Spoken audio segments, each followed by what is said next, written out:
we're going to a different economy, and we're going to be learning more about that as we go. But clearly, we're learning that things can be done from remote locations. We're learning that technology can replace people even more than we thought. We're not going back to the same economy. We're recovering, but to a different economy, and it'll be one that is more leveraged to technology. And I worry that that is going to make it even more difficult than it was for many workers. In Silicon Valley, and my friends who work in technology know that what we did to the manufacturing workers, we are now going to do to the retail workers, the call center workers, the fast food workers, the truck drivers, and then even bookkeepers, accountants, insurance agents, lawyers, and on through the economy. So what happened to the manufacturing workers is a very clear sign. This effort. And China has big plans for this. They intend to seed their digital yuan into the global environment by giving it away to visitors at next winter's Olympics. When they arrive at the airport, they're going to get yuan digital wallets. They're going to receive digital yuan. They're going to use it throughout their visits to Beijing, and then they're going to take it back to their home countries. They see this as a huge advantage. Why? Because who controls the underlying protocols, who controls the underlying standards of the future of money will control the future of money. Welcome to the Cryptoteacher. And guys, I come back with that video just to make you think. And as CME opens, we start to move up slightly, guys. Now we have the Biden executive order supposed to go into effect this week. And we know all they're going to say is that they're going to be doing research. We know that's all the Federal Reserve is saying. They're doing research when we know behind the curtain these CBDC stable coins are already ready to go into effect. The digital yuan is a blueprint, and also these Caribbean CBDCs. But we know the politicians inside the United States are going to play the Hegelian dialectic. Some are going to be for it. Some are going to be against it, but we know for a fact it's going to move ahead the same way in 1913 we had the Federal Reserve. And CBDCs give them even more control. And then also we have Vitalik speaking of the actual trucker situation over in Canada.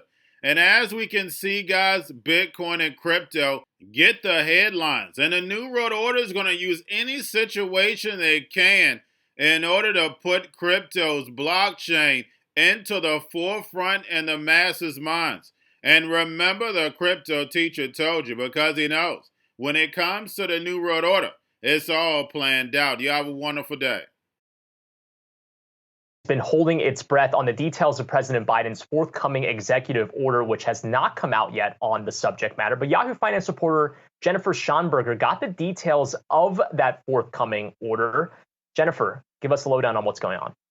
Good afternoon, Brian. That's right. President Biden set to issue a wide-ranging executive order on regulating cryptocurrencies next week.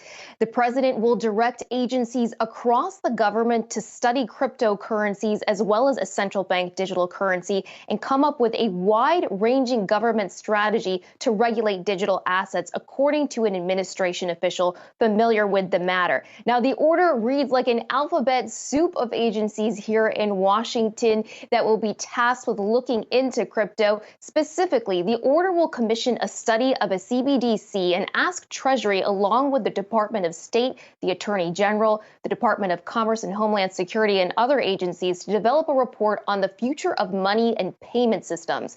Now, the director of the Office of Science and Technology Policy will do a technical evaluation of what might be needed to support a CBD system. FSOC will be asked to study financial stability issues that arise from digital assets. And the Attorney General, along with the FTC and the CFPB, will be asked to consider what the impact of growth in digital assets could be on markets, while the SEC and CFTC will consider market protection measures within their own jurisdictions. Now, the order will also look at measures to protect consumers, businesses, and investors. It will also delve into privacy issues concerning digital assets, as well as distributed ledger technology and the potential impact on the environment there.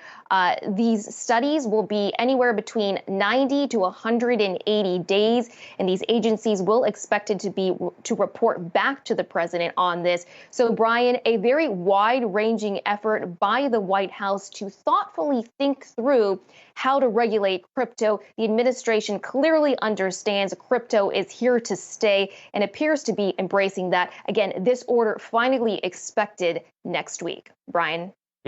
Wide-ranging for sure, and we'll definitely be sure to follow up when that does come out next week. Great information there. Yeah, I mean, that stuff's definitely, like, getting a little crazy. Like, I think, like, my view on this is, like, you know, if the truckers are blocking the roads and that's breaking the economy, like, fine, you know, blocking the roads is illegal and there's laws against that. But, like, if they're not willing to actually, you know, follow the processes, or if the government is not willing to, like, follow the processes, follow the laws, give people a chance to defend themselves and all of those things, and they just want to, like, you know, talk to the banks and basically cut out people's financial livelihoods without due process. I mean, you know, honestly, yeah, like, that is an example of the sort of thing that, like, that decentralized technology is there to make more difficult. So, like, it's also a good example of how, like, it's you know, it is definitely, like, it's not about, like, being lawless, right? It is, in some ways, it's about bringing rule of law back, right? Like, you know, they can still, like, you can still go at, like, fine people, you can still go after people, you can still, like, you know, go just act, the government and the police can act lawfully as they always have. But, like, this concept of, like, going after intermediaries and, like, basically using intermediaries as a way to bypass all that, like, it is dangerous. And I do think that, like, having decentralized alternatives to intermediaries is a good way to limit the damage that this kind of dependence on intermediaries can do.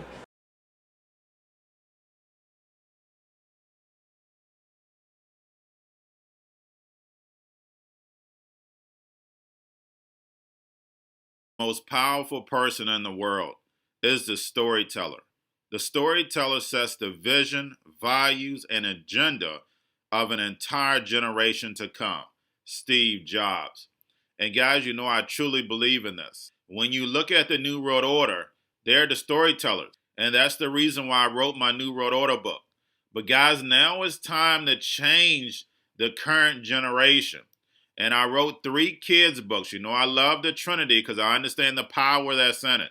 So I have 3 books. We have an opportunity to change the generation, to educate, not just me, but I want to show you that I take action on a daily basis. And I want you to take action on a daily basis. Whether it's your job, whether it's in your community, we have an opportunity right now to educate the masses. I posted this on my Twitter account. Please share, but this is a short clip of the 3 books. There's going to be a clothing line and action figures. Please get these books for your kids, nephews, cousins, friends, so therefore we can start the re-education now. Because as we see, the 4th Industrial Revolution foundation is definitely here. Robots, algorithms, drones, taking humanity out the picture. We have to re-educate. But let's get into the video. Part 1. King Joshua and Grandma Tam save the village. Part 2. King Joshua and Grandma Tam save New York from COVID Stories 3. Part 3. King Joshua and Grandma Tam goes to China. It's mandatory to get part 1, part 2, and part 3 of this series. It's time to re-educate Generation Z.